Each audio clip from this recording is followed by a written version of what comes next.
nombre es Edwin Pastoriza y llevo casi 3 años viniendo a Grace.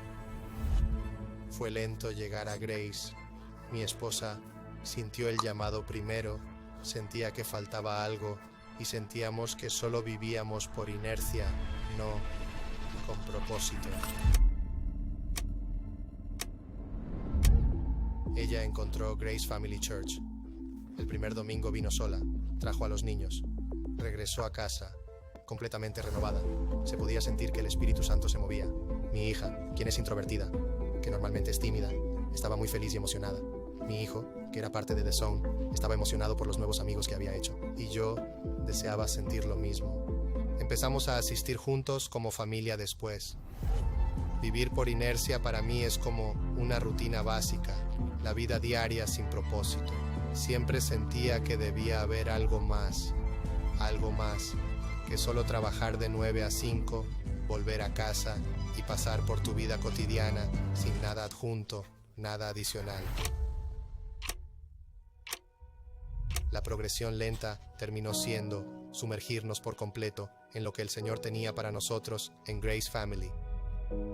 Freedom fue una gran parte de el cambio de paradigma en mi vida y en mi corazón. Al hacerlo, eso me llevó a casarme con mi hermosa esposa y también nos guió a servir juntos, creando ese vínculo más profundo, ir a Courageous y formar parte del grupo de hombres y compartir testimonios, compartir historias similares. A veces piensas que eres el único que pasa por eso, pero te sorprendería cuántos están pasando por lo mismo que tú. Y cuando compartes y cuando te abres y eres genuino, realmente empiezas a convertirte en una luz en la vida de alguien más, porque a través de ti pueden encontrar libertad. Deja de marcar la casilla. Salta y confía en el Señor con todo lo que tienes.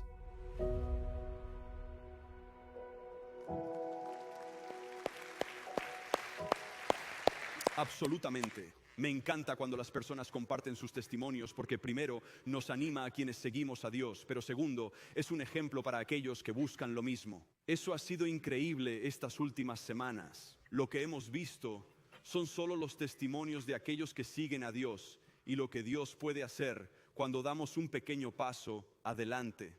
Si se lo perdieron, hemos estado en el libro de Apocalipsis. En los 3 primeros capítulos estamos cubriendo las 7 iglesias de Apocalipsis a las cuales Jesús envió estas cartas. Si se lo perdieron las últimas semanas, el pastor Daryl ha estado dando mensajes, pero también ha estado dando mensajes extra. Los llamamos mensajes extra en línea, solo en YouTube, porque hay mucho que cubrir. Hay mucho aquí en el libro de Apocalipsis. Y sí, estamos cubriendo las iglesias. Y la próxima vez que hablemos de Apocalipsis, hablaremos de todas las cosas divertidas, los dragones y todas esas cosas interesantes que hemos leído. Y pensamos, no tengo idea de lo que significa. Pero hoy vamos a continuar con eso. Y esto es lo genial de las 7 iglesias en Apocalipsis. Están recibiendo estas cartas de Jesús. Y Jesús incluye detalles que los hacen pensar, espera un segundo, ¿cuándo nos visitó Jesús? Y se sienten muy vulnerables en este momento, porque todo lo que sucede en su iglesia, ahora todo el mundo lo sabe. Porque estas 7 cartas no fueron enviadas solo a las iglesias individualmente, sino a todas las iglesias. ¿Cuándo fue la última vez que te sentiste vulnerable? Realmente vulnerable. Para mí, fue cuando me operaron de este tendón de Aquiles, del que les he hablado. Se rompió, así que tuve una cirugía hace unas 4 semanas. Nunca tuve cirugía mayor. Lo peor fue quitarme las muelas del juicio. Eso ya era bastante aterrador, despertar durante eso y verlos cincelando mis dientes. Pero esto es otro nivel. Entré y todo estaba bien al principio. Todo estaba bien al principio. Hacen las preguntas, todo eso. Luego me llevan al fondo y es este centro quirúrgico. Y todos, es un montón de bahías, pero no hay puertas ni ventanas. Solo tienen cortinas que no ofrecen nada. Cualquiera puede hacer así en cualquier momento. Y el tipo regresa y me hace preguntas. Y luego dice, está bien, ahí está tu bata de hospital. Necesito que te la pongas mientras me retiro. Y luego regresaremos y hablaremos más. Y voy a recoger esta bata de hospital. Y lo que pienso es en el mismo tipo de bata que tenía mi esposa cuando dio a luz o cuando tuvo su cirugía. Pero no, tienen esta bata de hospital de talla única. ¿Puedo decir que lo que le queda a una niña de 10 años no me sirve a mí? No les miento, la bata de hospital era del tamaño de esta camisa. Y me la estoy poniendo y pienso que es una broma. Él me dijo, no la abroches por detrás, no hay problema, no llega. Estoy sentado ahí, literalmente así en la orilla de la cama. Y todo lo que pasa por mi cerebro me hace pensar en los amigos que tengo, porque mi primer pensamiento fue que el pastor Mike Ash estaba detrás de la cortina preparándose para tomar una foto, como si fuera una broma. Y luego pensé, hay alguien aquí a quien no le gusta Grace Family Church, y esa es la razón por la que me dieron esto. Y luego el enfermero regresa y puedo notar que se está riendo y me da algo para ponerme encima. Me da esta manta.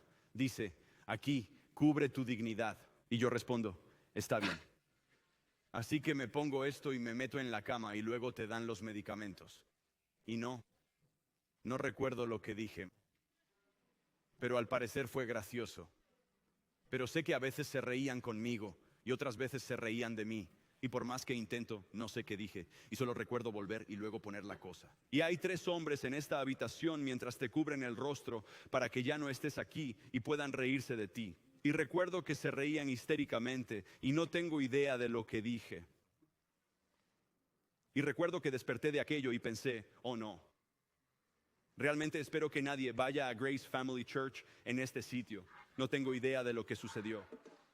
Pero aquí está la verdad. No nos gusta ser vulnerables, ¿verdad? No nos gusta ser vulnerables. Y esto es lo que pienso. Creo que mi micrófono literalmente se cayó ahí. Creo que las iglesias aquí se sienten muy vulnerables. Y me pregunto si estuviéramos en el mismo lugar, ¿qué haríamos si estuviéramos frente a Jesús? ¿Le preguntaríamos sobre su vida? ¿Le haríamos preguntas? ¿O seríamos audaces y diríamos, Jesús, ¿qué me falta? Jesús, ¿qué es lo que está pasando en mi vida que tú ves y yo no veo? O que sé que está ahí y tú sabes que está ahí, solo necesito que me digas que está ahí. ¿Cuándo fue la última vez que le pediste a Jesús que te mostrara la verdad de lo que hay en tu corazón? Creo que una de las lecciones más grandes que vemos en las iglesias de Apocalipsis es que deberíamos hacer eso con regularidad. Esta es mi pregunta. ¿Le has dado a Jesús permiso para buscar en tu corazón? No es que necesites darle permiso, Él ya lo ve. Pero, ¿le has dado permiso no solo para buscar en tu corazón, sino para mostrarte la verdad? Para enseñarte lo que hay ahí, para hablar a tu vida y revelar cosas que quizás no quieres que Él revele. Uno de los retos más grandes que quiero dejarte esta semana es simplemente este: orar la oración que encontramos en el Salmo 139. No sé si saben esto, pero si no sabes qué orar, la Biblia tiene muchas oraciones buenas que puedes orar. En el Salmo 139, David ora, escudriñame, oh Dios, y conoce mi corazón. Pruébame y conoce mis inquietudes. 24. Y ve si hay en mí camino malo, dice, y guíame en el camino eterno. Escudriñame, oh Dios, conóceme. Creo que una de las cosas que más temo es que Dios regrese y me diga, sí, haces lo correcto, pero por la razón incorrecta. O la razón por la que haces esas cosas es porque te enfocas en otra cosa y no me prestas atención a mí. Tengo una pregunta. ¿A qué le prestas atención? ¿Qué es lo que más ocupa tu mente? Porque al ver el libro de Apocalipsis, lo que vemos es esto, que la mayor atención de Jesús en este momento, al hablar del fin de los tiempos, no es prepararse, no es tener todo preparado, es ¿qué está haciendo la iglesia? ¿Cómo está la salud de la iglesia? ¿Y cómo se ve la iglesia? ¿Y cómo están las personas en la iglesia siguiéndolo? Estas cartas son para esas iglesias y también para nosotros. Mientras las estudiamos hoy, creo que veremos que cada una de estas iglesias de las que hablaremos nos mostrará un poco más de lo que debemos hacer y lo que no debemos hacer. De hecho, si podemos mostrar el mapa de las iglesias detrás de mí, hoy vamos a hablar sobre la iglesia de Filadelfia y la de la Odisea. Si aún no se han fijado, Jesús va en el sentido de las agujas del reloj, porque esa es la manera sagrada de hacer las cosas, no sé, pero Él va en ese sentido. Y una de las razones por las que hizo eso es que envió las cartas primero y dieron toda la vuelta. Y así terminamos en este otro lugar, pero hay una gran diferencia. La semana pasada hablamos de 2 iglesias que eran muy similares. Esta semana estamos hablando de una iglesia de la que Jesús solo tuvo cosas buenas que decir y una iglesia de la que Jesús solo tuvo cosas malas que decir y lo que podemos aprender de cada una. La primera es Filadelfia. Filadelfia era una iglesia increíble, de hecho estaba en un gran lugar. Se consideraba la puerta de entrada al este y se les consideraba una iglesia que plantaba iglesias. De hecho enviaron misioneros hasta la India para fundar iglesias, pero además no es que tuvieran una vida fácil en Filadelfia y que todos creyeran en Jesús. De hecho, tenía tantos templos que Filadelfia fue apodada la pequeña Atenas. Había mucha adoración pagana, había mucho de eso sucediendo. Además, lo que me resulta interesante es la razón por la que eligieron a la diosa que eligieron, la cual era, olvidé su nombre, Dionisio, es porque tenían mucho vino. Tal vez mucha gente solo está adorando a Dionisio, no solo están bebiendo mucho, pero eso, nadie se rió de eso. Wow, demasiado cerca de casa, ¿eh? Muy bien, seguiremos adelante después de esto. Tal vez algunos necesitan irse ahora mismo. Eso es lo que necesitaban. Muy bien, así que vamos a ver la iglesia en Filadelfia y lo que hicieron en Apocalipsis capítulo 3, comenzando en el versículo 7. Dice esto: escribe al ángel de la iglesia en Filadelfia, el santo, el verdadero, el que tiene la llave de David, el que abre y nadie cierra, y cierra y nadie abre. Si notan, al comienzo de cada carta está la descripción de quién es Jesús. Lo que vemos es esto, que Él tiene la llave de David. Y lo que eso significa es esto: Él tiene las llaves de la casa real. Él tiene la capacidad de permitir que las personas entren al cielo, a la nueva Jerusalén, y se basa en lo que Él desea hacer, dependiendo de si la gente cree en Él o no. Continúa en el versículo 8 y dice esto. Dice: yo conozco tus obras. ¿Puedo decir algo? Cuando la Biblia dice conozco tus obras, inmediatamente lo tomo negativo. Es un lado temeroso de las cosas. Él sabe lo que estoy haciendo, pero en este caso quiero que sepan que es algo positivo. Veo lo que estás haciendo y son cosas buenas. Creo que es importante entender esto porque a veces hacemos buenas obras tras bambalinas. Cuidamos a otros, nos amamos, lideramos, hacemos lo necesario y nos servimos mutuamente. Y a veces no sé si les ha pasado donde me pregunto, ¿alguien se da cuenta? ¿A alguien le interesa? ¿Alguien puede ver esto? Pues bien, lo que vemos desde aquí es esto: Jesús sí lo ve. Jesús, Él observa todo lo que hacemos. Él dice: he puesto delante de ti una puerta abierta que nadie puede cerrar. Aunque tienes poco poder. Cuando dice poco poder, se refiere a que son una iglesia pequeña.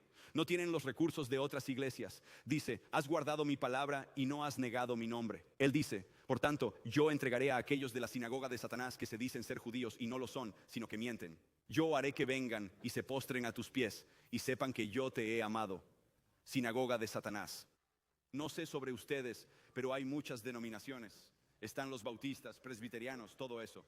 ¿Qué eres tú? Soy parte de la sinagoga de Satanás. Suena como un grupo terrible. Ahora lo que esto realmente era es que los judíos en esa zona negaron a Jesús, pero no solo lo negaron, sino que echaron a todos los cristianos de la iglesia. Y lo que Jesús dice: voy a permitir que en algún momento descubran que a quien ustedes siguen es el verdadero Dios. Él dice: porque has guardado la palabra de mi perseverancia, yo también te guardaré de la hora de la prueba, esa hora que está por venir sobre todo el mundo para poner a prueba a los que habitan sobre la tierra.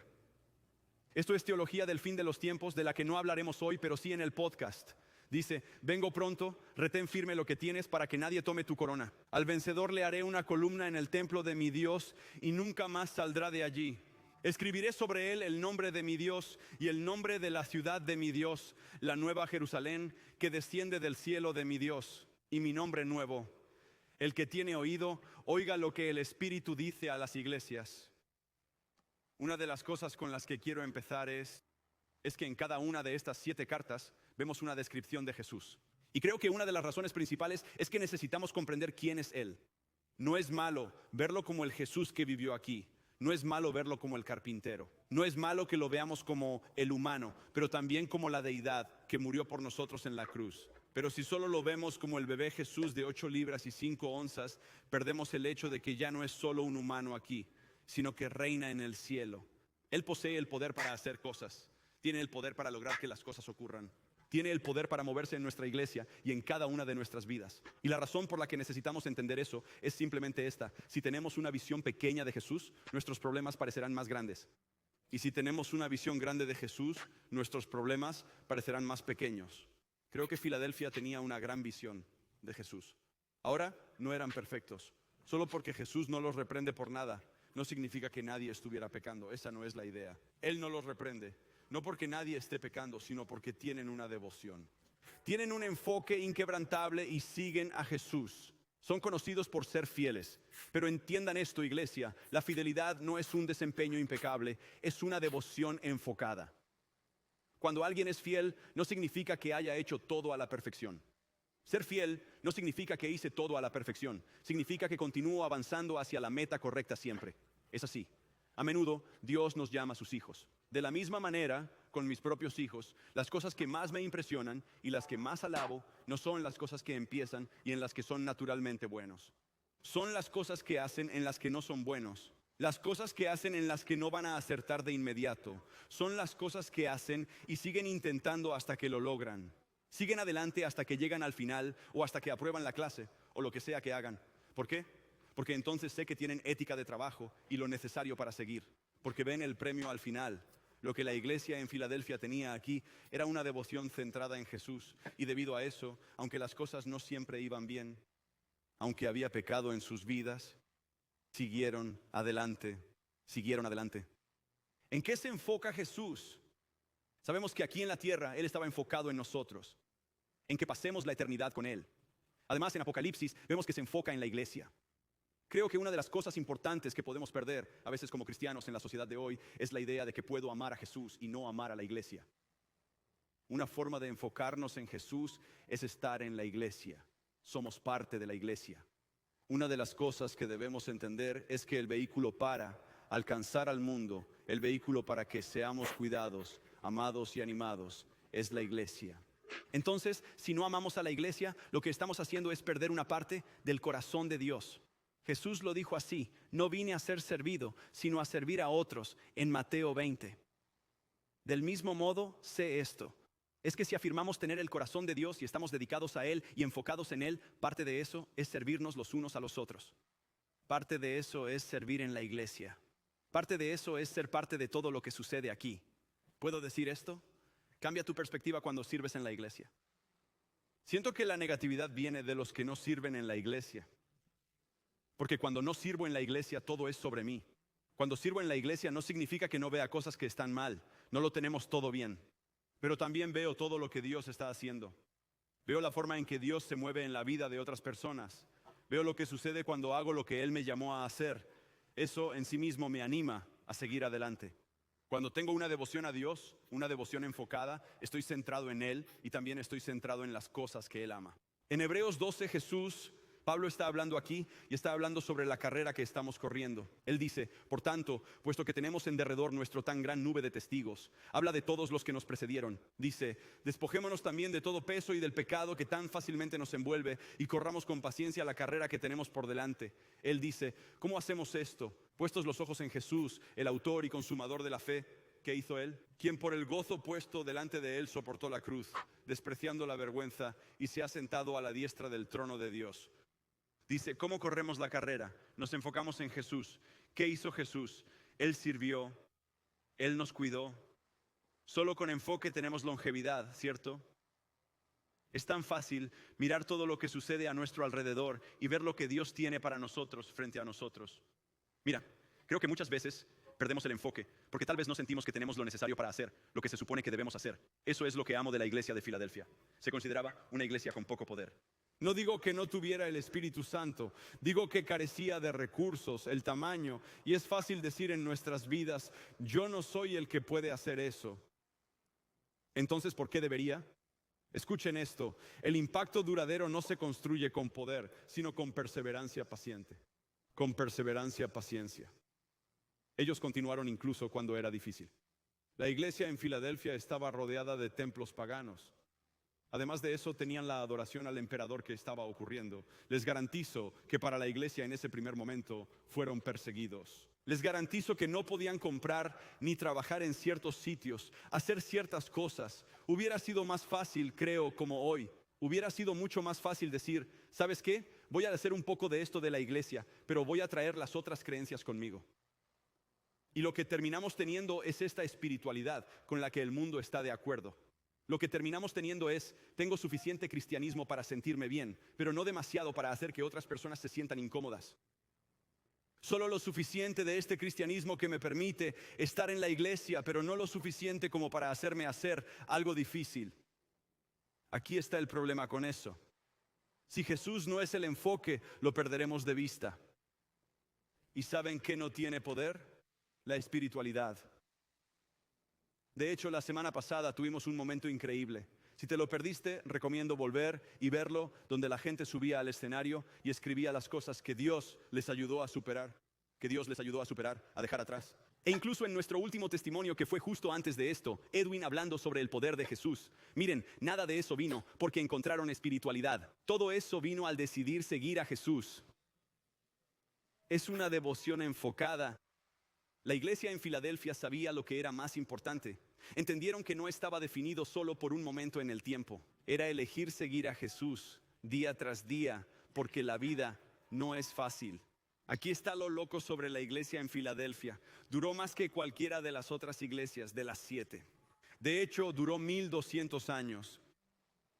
¿Pueden imaginar los avances generacionales que sucedieron durante esos 1200 años?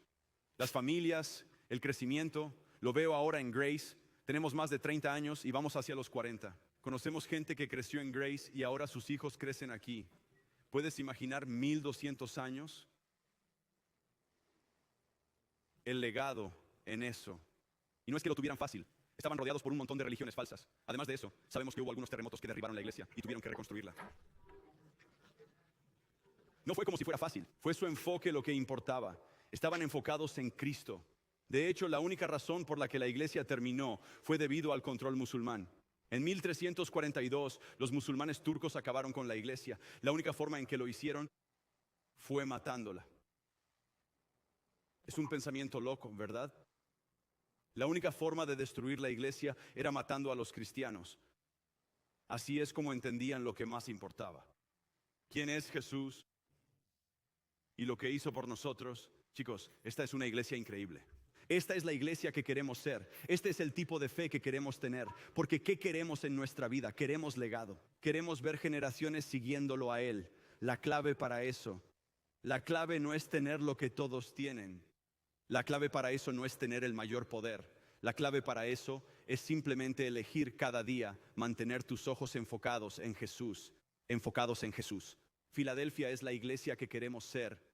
La Odisea, por otro lado, es lo que creo que sería la iglesia si la cultura estadounidense la tomara. Creo que verán esto. Este es el trasfondo de la Odisea. Es la ciudad más rica de la región. Cuentan con 3 rutas comerciales imperiales que atraviesan la zona, áreas inmensas y casas enormes. Muchos otros hogares eran muy pequeños, pero estos tenían miles de pies cuadrados. Tenían como una plomería interna, tenían una riqueza tan increíble que desarrollaron un sistema bancario. De hecho, tuvieron 2 terremotos que nivelaron la ciudad, no pidieron ayuda al gobierno. Usaron su dinero para reconstruir la población. Era conocida por su escuela de medicina y banca, tenían tierras muy fértiles.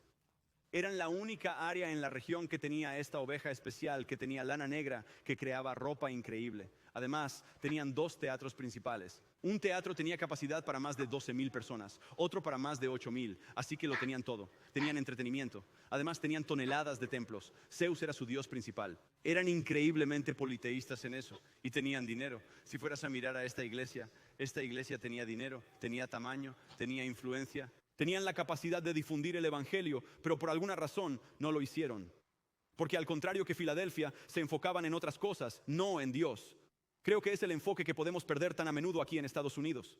En Apocalipsis 3:14 dice esto: escribe al ángel de la iglesia en la Odisea, el amén, el testigo fiel y verdadero, el principio de la creación de Dios. Dice esto: yo conozco tus obras. Este es el mal tipo de conozco tus obras. Dice que ni eres frío ni caliente. Ojalá fueras frío o caliente. 16. Así, puesto que eres tibio y no frío ni caliente, te vomitaré de mi boca. Quizás han oído esto antes, que Dios quiere que seamos fríos o calientes, no quiere que seamos tibios. Eso no es lo que dice. En realidad está hablando de 2 ciudades diferentes que están a su alrededor. La Odisea, el agua más cercana que tenían que viajar 6 millas para llegar a ellos. Así que cuando llegaba, estaba tibia y llena de minerales, tanto que cuando los visitantes de la ciudad bebían el agua, la escupían inmediatamente. Lo que está diciendo es, preferiría que tuvieras el agua como Colosas. Tenían agua fría en manantiales, era agua refrescante. O el agua en Hierápolis, que estaba cerca, que era agua tibia, que estaba llena de milagros, que era curativa. Tendrían como saunas y baños allí. Él dice, ojalá fueras frío o caliente, pero como no eres ninguna, te vomitaré de mi boca. Dice, no eres refrescante para el alma cristiana, ni sanador para el espíritu quebrantado. Dice, tienes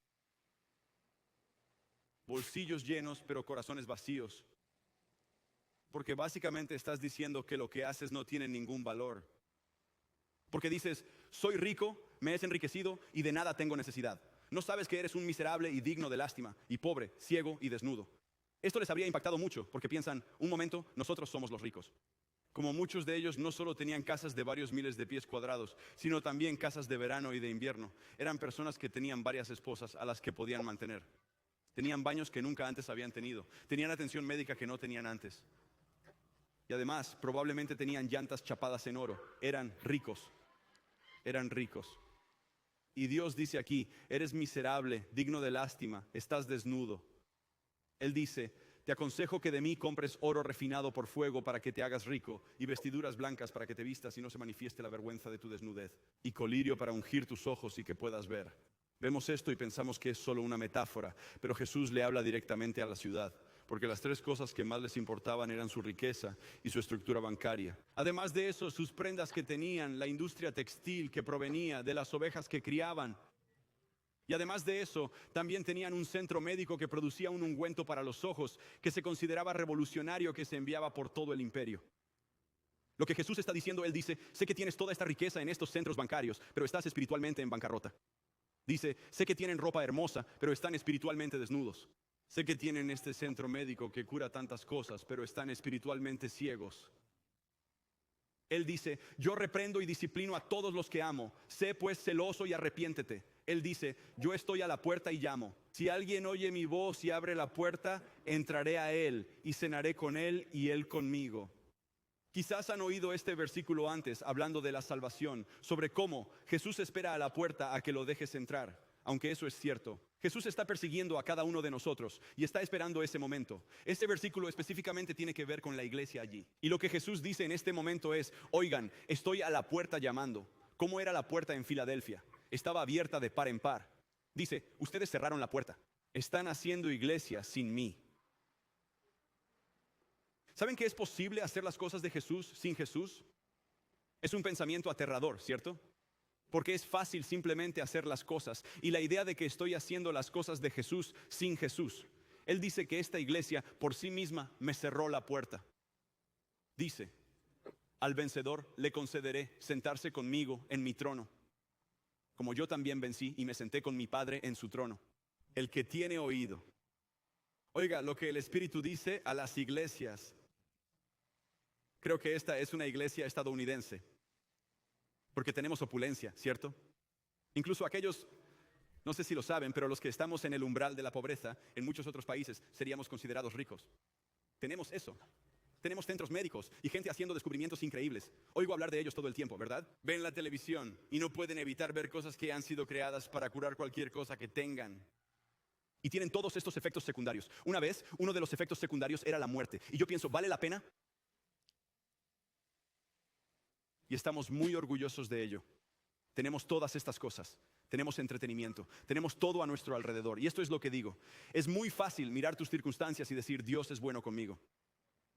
Resulta muy sencillo tener éxito en esta nación porque somos un pueblo bendecido y pensar que es porque Dios me está bendiciendo. Vivimos en una cultura donde es muy fácil hacerlo. El problema es, en esta cultura es fácil ser como la Odisea, lo cual era tibia. Esta es la base de lo que define a un cristiano tibio.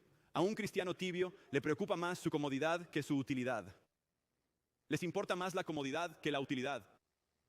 Y es fácil hacerlo porque tenemos tantas cosas que pueden brindarnos comodidad. Tenemos mucho que nos permite descansar en vez de hacer la voluntad de Dios. Así que lo que voy a hacer es hacer algunas preguntas. No quiero que las escriban. Solo quiero que permitan que el Espíritu Santo les hable en este momento. Y quizás los convenza de algunas áreas donde se sienten cómodos. Aquí está la primera. ¿Estás motivado para ser más como Cristo? Y si lo estás, ¿dónde estás creciendo? ¿Te has rodeado de gente motivada para ser más como Cristo? ¿O te has rodeado de personas que te hacen sentir que está bien estar donde estás? ¿Qué es lo que te apasiona? ¿Para qué cosas dedicas tiempo en tu vida? ¿Qué es aquello que cuando las circunstancias cambian, abandonas en primer lugar? ¿Hay algo en tu vida que te brinde comodidad y que esté saboteando tu caminar con Dios? ¿Entretenimiento? ¿Relaciones en las que no deberías estar? ¿Algo que te adormece ante lo que pasa a tu alrededor? Aquí está la última. ¿Tienes sentido de urgencia? Porque pienso que por alguna razón en Estados Unidos está bien decir, haré eso para Dios más adelante. Seguiré a Dios después. Voy a hacer eso después de que esto pase en mi vida, o después de casarme, o de tener hijos, o de llegar a este punto, o de obtener este ascenso. Entonces seguiré a Dios. Y lo que no comprendemos es que mientras creemos estar bien porque nuestra situación es buena, estamos espiritualmente en quiebra. Es difícil de ver. Es difícil de ver porque se siente como si Dios nos estuviera bendiciendo. Se siente como si estuviéramos haciendo todas las cosas correctas. Y además podemos ir a la iglesia, pero lo que hemos aprendido de la Odisea, puedes ir a la iglesia y hacer las cosas correctas, pero puedes hacerlas sin Jesús. Lo diré así. La abundancia material y la confianza religiosa pueden ocultar la pobreza espiritual. Es muy fácil cuando tienes suficiente y haces lo que crees que debes hacer para pensar que es suficiente. Pienso que por eso a veces es importante salir de nuestro país. Una de las mejores cosas que he podido hacer en varias ocasiones es ir a viajes misioneros y también liderarlos, porque ves gente que sigue a Dios, que no tiene nada. Y recuerdo una vez en la que me di cuenta de que mi lado estadounidense salió. Mi lado estadounidense, viéndome como alguien superior. Y a esto me refiero. Estábamos en Cuba. Creo que tenía 16 o 17 años. Estábamos allí ayudándoles. Construían una iglesia. Tenían un seminario donde preparaban pastores para liderar esas iglesias. Recuerdo haber tenido una conversación con uno de los pastores y él estaba hablando y dijo esto. Dijo, oro por ustedes todos los días. Por alguna razón, en el fondo de mi mente digo, ¿ah? Y lo dije en voz alta. ¿Alguna vez has dicho algo en voz alta y piensas, oh?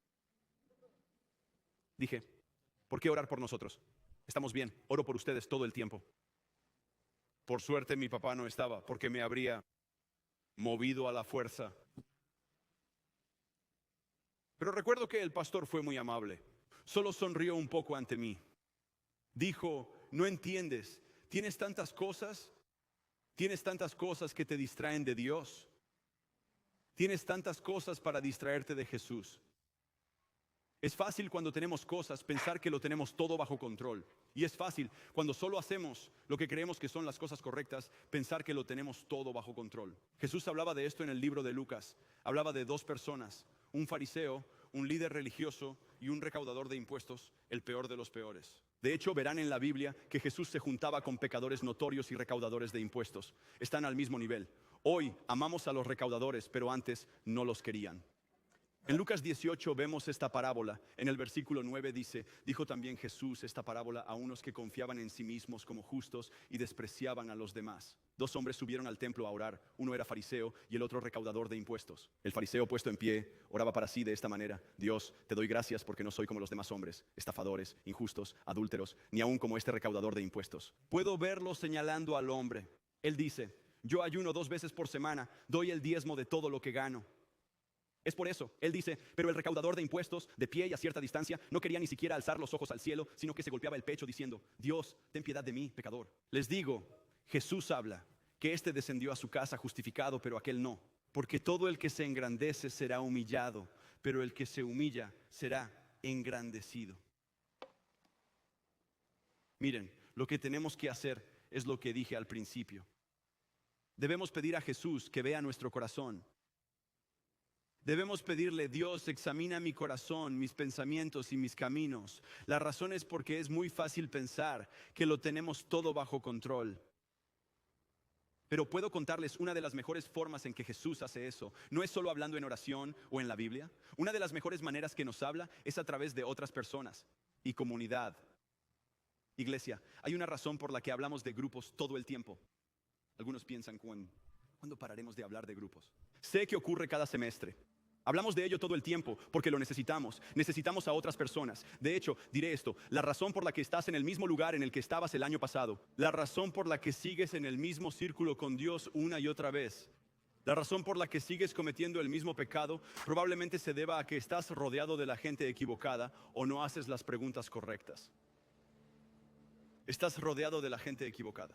Y algunos dicen, tengo buenos amigos. No digo que debas dejarlos, pero aquí está mi pregunta. Cuando haces algo que Dios quiere que hagas, que es contracultural, como perdonar a alguien, dar un paso adelante o dar lo que sea, ¿tus amigos afirmarán eso? ¿O te dirán que no lo hagas? Necesitamos cristianos que hagan eso y debemos hacer las preguntas correctas.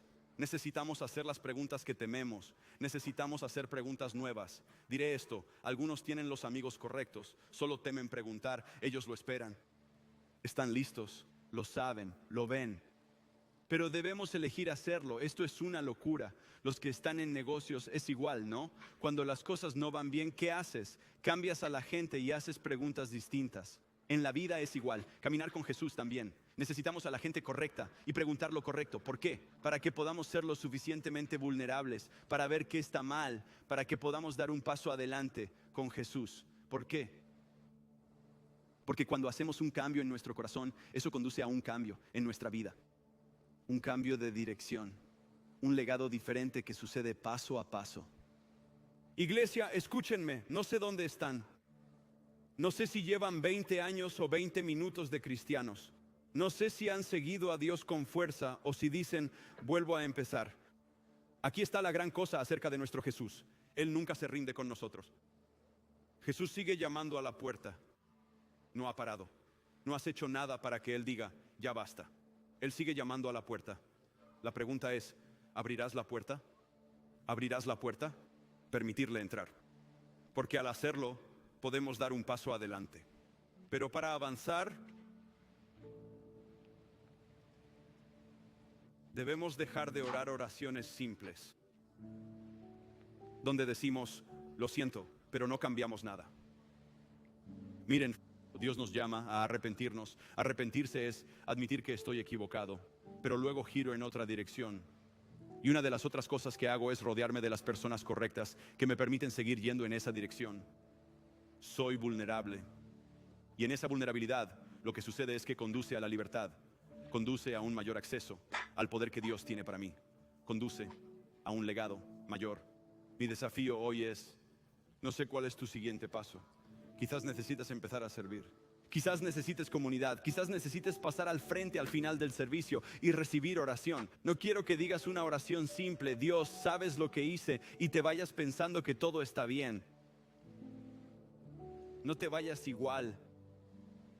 Elige ser distinto esta vez. Lo que Dios te muestre. Lo bueno de rodearte de la gente correcta es que haces lo que Dios te dijo. Ellos te ayudan a hacer lo que ven en tu vida. Creo que para algunos el próximo paso es unirse a la familia de Dios. Quizás eres como la Odisea, persiguiendo todo lo que Estados Unidos ofrece. Has estado buscando a través de un trabajo o a través de relaciones o lo que sea que pueda ser, y sigues regresando y diciendo, mi corazón todavía está vacío y no siento que tengo un propósito. Bueno, lo que Dios nos promete es justo eso. Promete entrar en nuestras vidas, ser parte de ellas, y además promete una eternidad mayor de lo que podemos tener. Pasaremos la eternidad con Él. Pero no solo eso, nos da un propósito en esta vida. Amar, cuidar y servir a otros, y hacerlo por una razón mayor de la que podríamos tener solos. Hoy diré esto, si ese eres tú, si no te has unido a la familia de Dios, si no has decidido, diré una oración que puedes decirla en silencio donde estás. Pido que inclinemos la cabeza y cerremos los ojos. Si ese eres tú, voy a decir una oración en voz alta y tú dilo en silencio justo donde estás sentado. Querido Dios, sé que he pecado.